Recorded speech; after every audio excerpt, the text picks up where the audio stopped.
Hi,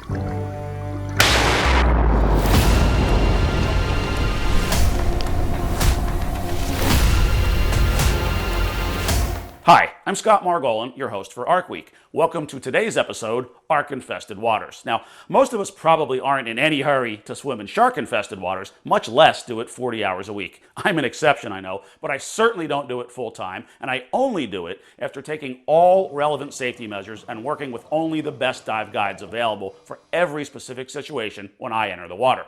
Like diving with sharks, if you're going to work around arcs, you want the best guide you can get to help you stay safe. And NFPA 70E is that guide. It's your arc dive guide for industrial electrical work. 70E is revised every few years and has come a long way since it first addressed arc flash about 20 years ago. So let's take a quick look at what it says.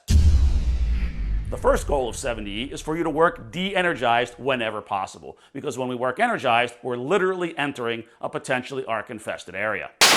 If you absolutely cannot de-energize, then the next goal is to ensure that you're wearing the appropriate PPE, starting with flame-resistant, arc-rated clothing, and including other things like voltage-rated gloves, leather keepers, hard hat, face shield, etc. The third goal is to ensure that the arc-rated clothing you wear has a higher arc rating than the potential incident energy of what you're working on.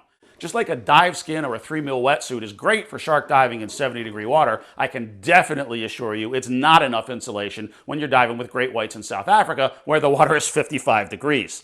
Arc ratings are a lot like that in that they measure insulation. The higher the rating, the greater the insulation, which means more protection for you from burn injury. 70E recognizes that we may not always know what the incident energy is or have access to the data necessary to calculate it, so it provides something called tables, which use broad parameters to estimate the arc energy for you. The tables essentially cross-reference the tasks being performed and the equipment being worked with other variables like short circuit current and quickly guide you to the appropriate arc-rated clothing level, and they're called Cat 1, 2, 3, or 4. Cat 1 clothing will protect you up to 4 calories, Cat 2 clothing protects you in an arc up to 8, Cat 3 protects you in an arc up to 25 calories, and Cat 4 protects you in an arc up to 40. It used to be called HRC, or hazard risk categories, now been shortened simply to category, or CAT.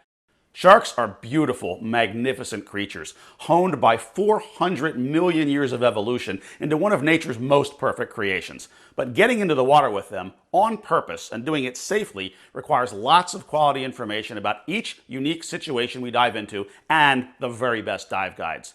Arcs can also be beautiful as long as you're nowhere near them, and certainly are a great example of a terrifying force of nature. When you're working where they may occur, that expertise is often the difference between safety and catastrophe. NFPA 70E is that expert guide to your world of working safely in an arc-infected workplace. Please join us again tomorrow for another episode of Arc Week.